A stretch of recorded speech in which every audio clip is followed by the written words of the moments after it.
and welcome once again to Living in the 21st Century. Today I have in the studio with me none other but Olga Lasowska. She's with me. She's the president from the Commonwealth Laureate Theatre. Olga, it's nice to have you back once Nice more to again. have you here, Errol. Nice to be back. Thank you so much for welcoming me again. Thank you for joining me again. So tell me what's news going on, what's new going on in your world of music? Oh, Errol, there's a lot of really exciting things going on. Well, we finished the wonderful production of Boris Godunov with Commonwealth Lyric Theatre, and thank you to New TV for making a wonderful program about Beautiful. our production. Sure. And speaking of New TV, I really am grateful to New TV and Socioeconomic Development Organization Foundation of Boston for being our informational sponsors for the next project that I will be very happy to speak about. It's Talents of the World Foundation from Eastern Europe, making its way for the first time in New England. They already started producing concerts in New York, Beautiful. and on July 16th there will be their inaugural concert at Newton City Hall here in New England, and people are welcome to come. There's going to be a wonderful concert and reception, and it's one of the largest concert organizations in the Eastern Europe. Awesome. Awesome. That's so excited. But tell me a little bit about the president for Talents Talents of of the the World. World. Yes. So the founder and the president of Talents of the World is David Gvinianidze. He is a baritone, a world-renowned singer and artist and businessman and an entrepreneur. And he was awarded a medal for the promotion of arts and culture by the United Nations. And he holds Beautiful. many, many awards. And he has a vision of promoting classical singing in the world. He brings concerts. He is an author of over 70 projects, and some of the projects are done only within Talents of the World Foundation projects, like the Royal Tournament, where you have baritones and tenors dueling for who is singing better, Beautiful. or sopranos and mezzo sopranos, and actually audiences really enjoy that. It's a very exciting atmosphere, and it's a competition, but it's a very fun and kind competition. Yes. And he is the one who had the vision of bringing Talents of the World here to the United States, and the concert that I will be singing, I'm very honored to be singing at, Beautiful. is opera, operetta, and Broadway repertoire, with greatest hits from all of these wonderful operas and operettas and Broadway shows. Beautiful.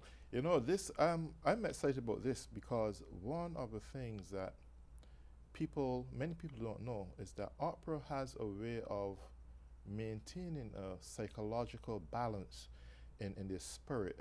We know we have a stressful world today, and Yes. everyone is stressed out, low tolerance rate. But it is known for a fact, scientifically speaking, that opera has a way of mentally impacting people in a positive way. It calms their spirit, their nerves. Oh. Even, even in some places, I understood that when some patients go on surgery, that the first thing we're introduced to them before they go on the operation table was opera. It has a Mm. way, and classical music, it has a way of soothing. Classical music, yes. Exactly. So, with that being said, how would the president really, as world talents, talents of the world, how would he really bring people from all around the world and spreading such joy and such meaningful things about this opera and classical music? Well, Errol, thank you so much for bringing up this wonderful topic of opera and classical music impacting positively our brains, Yes. our souls, and our hearts. Even if you think about it, there's a lot of opera singers who live very long lives, and they're very happy Yes. people, and they're very active in their 70s, 80s, and even 90s. There's many wonderful singers, sopranos, basses, you name it, who sing well into their older age, and they're enjoying it immensely. And David Gvinyanidze, he has a talent of bringing people who love to sing opera Yes. and reaching out to people who love to hear opera. So, for example, in Eastern European countries where the foundation is based, in Russia, in Georgia, in Ukraine, they have used every single major concert hall, and they're full to Capacity. capacity and sold out every time. So now he's trying to recreate the same kind of atmosphere here in the United States. Beautiful. Now I know for a fact that you are the president for Commonwealth Lyric Theatre, Executive director. executive director, and you are now linked to Talent of the World. Now, how would you be able to mend both entities together to create such a atmosphere in Newton or even the Commonwealth of Massachusetts? That's a great question, Errol. Well, I believe that we together have to, all the musicians and artists, when they come together and when they bring the resources together, we can definitely reach many more audiences. And there are a lot of smaller opera organizations in Boston area. You would be surprised. And there has been talk between the executive directors and presidents of various opera companies of actually holding a seminar together and trying to figure out how we can help each other to reach out to the audiences, because audience is of course a crucial part to any performance. Yes. And I believe that when I participate in both Commonwealth Lyric Theatre and Talents of the World Foundation, I can help both organizations by reaching out to a bigger audience. And also, Commonwealth Lyric Theatre is an opera company, and it's very well established, very well reviewed, and highly critically acclaimed. While Talents of the World Foundation is strictly concert organization, and they do not settle in one city. They travel all over the world, bringing as many different artists from as many different countries as possible. How long? Was the existence of Talents of the World in the United States? It was founded in the United States. Yes. So Talents of the World was founded in 2002, and only now, this year, it was incorporated here in the United States, and their first concert was held in New York, I believe, a few weeks ago, and then there is one going to be on July 10th, a wonderful operetta, and also a great concert. So if you're in New York, definitely do not miss that. And then it's Boston's turn, or Newton, and I'm very happy that it's happening in Newton, because I am from Newton and I love this city, and it's one of the best cities I believe, in the world, not only in the United States. That's correct. And I'm very happy that such high quality singers are coming to Newton, because Newton has a very, very rich cultural background. Yeah. Well, with such a diverse, with such diversity of music in the U.S., but even here in Boston also, how would you effectively penetrate the younger generation and their market in terms of having them gravitate towards opera, since they're all engaged in rap, they're engaged in, I don't know, because we know for a fact that most of the celebrities out there are more into pop culture and so forth. how would be how would we be able to actually rearrange their minds and philosophy and taste for this Yes, kind of music? Errol, you keep asking such really deep and very important questions. I believe probably this question is on the mind of every single executive director of every Yes. single opera company or classical music Hmm. company. Although I do, if you watch these programs such as uh, uh, Idol, American Idol, or America's Got Talent, every time there is an opera singer that comes out and starts doing some opera, people are in awe. Well, Yes, especially like that's when true. That's a fact. so because they are not used to people Hmm. being able to produce such just wonderful, rich and sonorous and big sounds. Hmm. And opera singers, the difference between opera singers and pop Hmm. singers is opera singers, they train for much longer time because they need to Yes. conquer a range of the entire instrument. They're not singing in a short range Right. of their voice, but Hmm. they're using the chest, the middle, the Hmm. really the high and the really extreme high, and all of those registers, they need to be blended, and that Yes. happens very gradually. It's like if you're going to the gym and you're trying to create a beautiful Hmm. look, bodybuilding look. It Exactly. wouldn't happen overnight. And Exactly. for singers also, because voice is inside of you, Yes. and as you grow up, you're going through puberty, Hmm. and then you mature, you know that your even speaking voice changes, Exactly. and the singing voice is undergoing the same Mhm. kind of change. That's true. And so definitely it takes a lot longer. Hmm. Yes, well, I think too what would be good, since most schools and colleges in the United States will have some music department where a form or semi-form of classical or even where they have plenty of access to instruments. I think it would be a good idea and a good concept if it can be more reinforced into schools that it's a potential big industry for the arts and opera. It used to work well back in the 60s. Every time you turn your television on, you see some ball, you see something that shows some form of good, whether it's classical music or opera singing. I used to listen to it when I was a kid. Growing up, when I was 7 years old, we had a radio station in Barbados called Radio Fusion. Mm.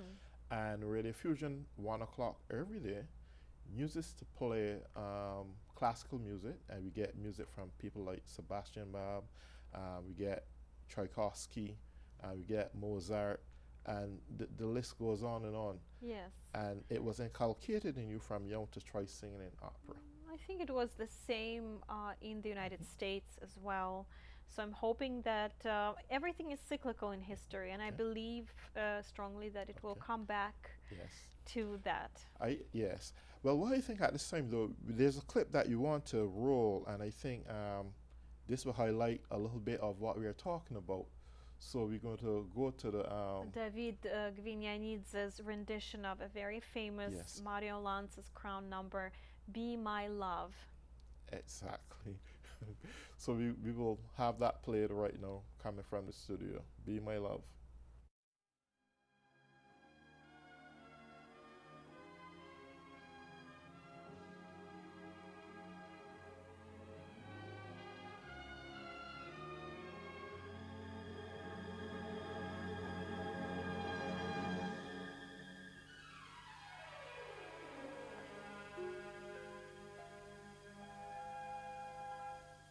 Be my love, for no one else can end this yearning, this need that you and you alone create. Just feel my arms, the way you filled my dreams, the dream that you inspire. Every sweet desire. Be my heart, and will your kisses me burning. One kiss is all I need to seal my fate. And hand in hand, we'll find love's promised land. There'll be no one but you for me eternally. If you will be my love.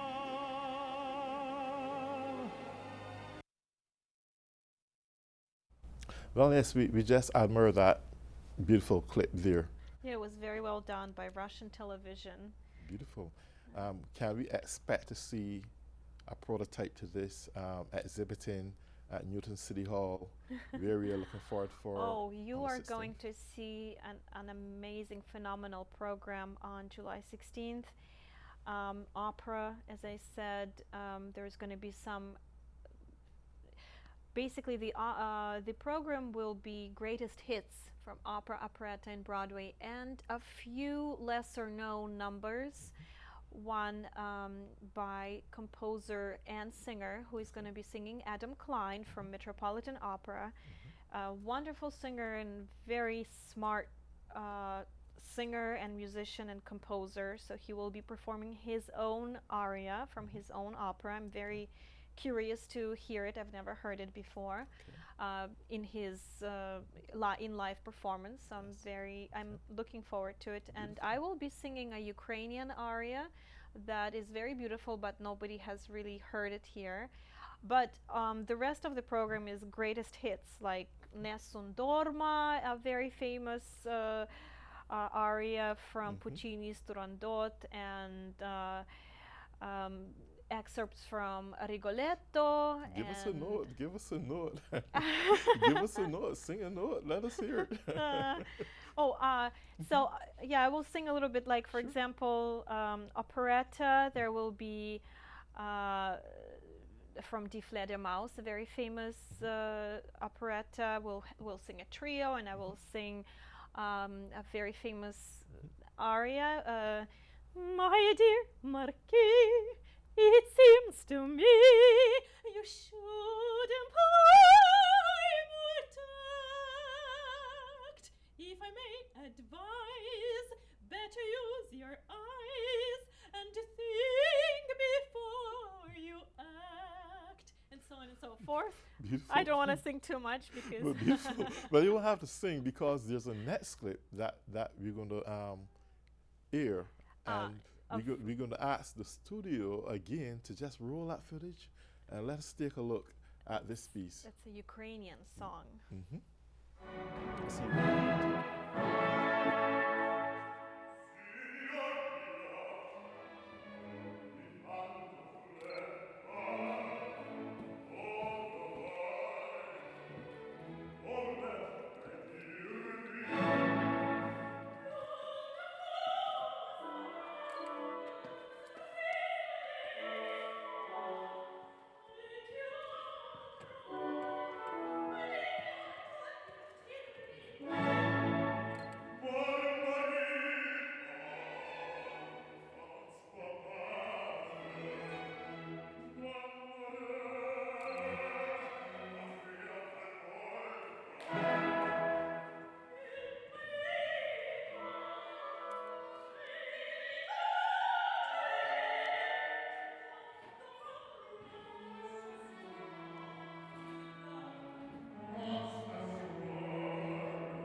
this kind of dress code. This is a unique kind of dressing. Would you see Would that I be kind of wearing performance? the Ukrainian Yeah, national Ukrainian. Yes, costume? yes.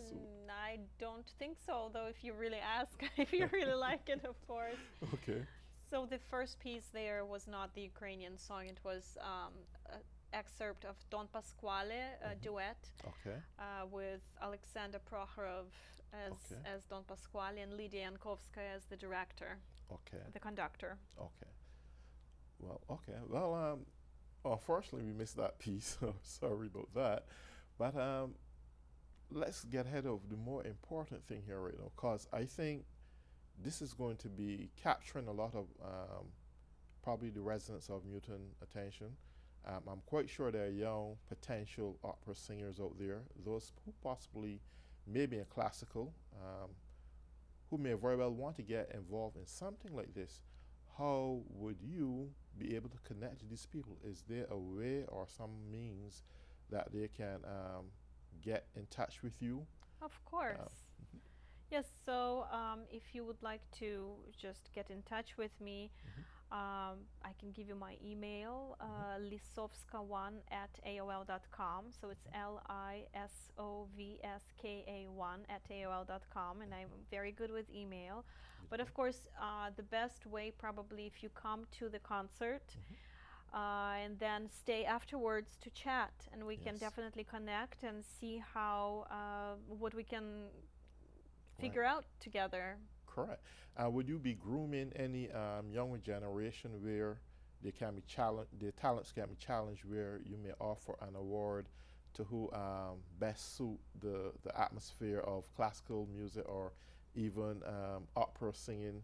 Will Oh. you be promoting it to that degree that? That's a very interesting idea. Perhaps I will discuss this with our president, and we'll come up with something like that. Yes, but both David and I, we teach. Well, I think once again, we may be going back to roll a next footage Oh, of what we would have missed. So please feel free to roll that footage. Oh, well, I guess not. I'm sorry. But we're down to the last 5 minutes. so of the what show. I was saying is that both David and I, we teach younger singers and grooming a new generation for the opera world. And we're very lucky to have a few very promising people in our studio. And they've been winning some competitions. And I'm hoping that they will continue having passion for the opera and classical music, and we will certainly be continuing to give them opportunities to perform. Yes, but that's very beautiful. Because I think that's the thing where many young people today has potential, but getting the knowledge and knowing who to contact and really getting involved is a next problem. And it is not they're missing out from connecting through technology, whether it's the internet or on any means of social media. The problem is physically getting in contact with people, being able to meet these the people who can inspire them and take them to a different level is their main problem. So would there be some kind of physical meeting place where a person can say, well, you know what, I'll turn up and see what happened or anything like that, or they have to just come by appointments? Well, definitely, we are always seeking students who are talented, and a meeting place, that's also a very good idea. I mean, right now we just, teach as teachers do. We decide on a time and day and have lessons with them, and of course we definitely try to provide them with opportunities to perform in concerts. That's why it's wonderful that David and I, that we have Talents of the World Foundation, that we do have this opportunity to provide for the younger generation. Although at this point we're using mostly people who are already established with great careers, like Adam Klein at the Metropolitan Opera, who will be singing, and Zhanna Alhazova from New York, a wonderful soprano.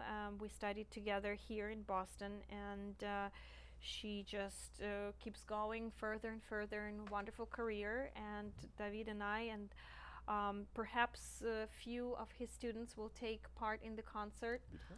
And of course, the pianist Maxim Lubarsky. Excellent. Well, once again, I really want to thank you, Olga. She's the executive director of the Commonwealth Laureate Theatre, for joining us again once on Living in the 21st Century. And I want all the Newton residents to come on out and give her your support. Come and listen to this brilliant piece of music and some of the best from the world can produce. It'll be at the Newton City Hall. Come on down, enjoy it. And that's on Saturday, the 16th of July. At 7 p.m. At 7 p.m. Thank you. Have a good night. Take good care.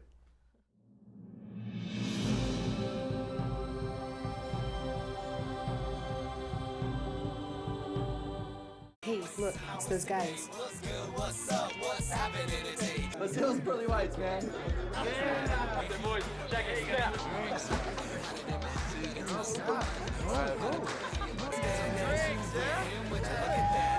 Stand up, do my chair is gonna compare us. Go!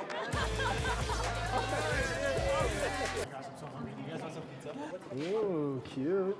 Are you good to drive? I'm fine. Hey girl, what's up? What's the name? What's good? What's up? How many did you have? I should be fine. You should be. Sir, go and step out of the vehicle for me. Yes, sir. See ya, buddy. Today, Sean's got a hearing. We'll see how it goes. Good luck. So turns out, buzz driving and drunk driving, they're the same thing, and it costs around $10,000. So not worth it.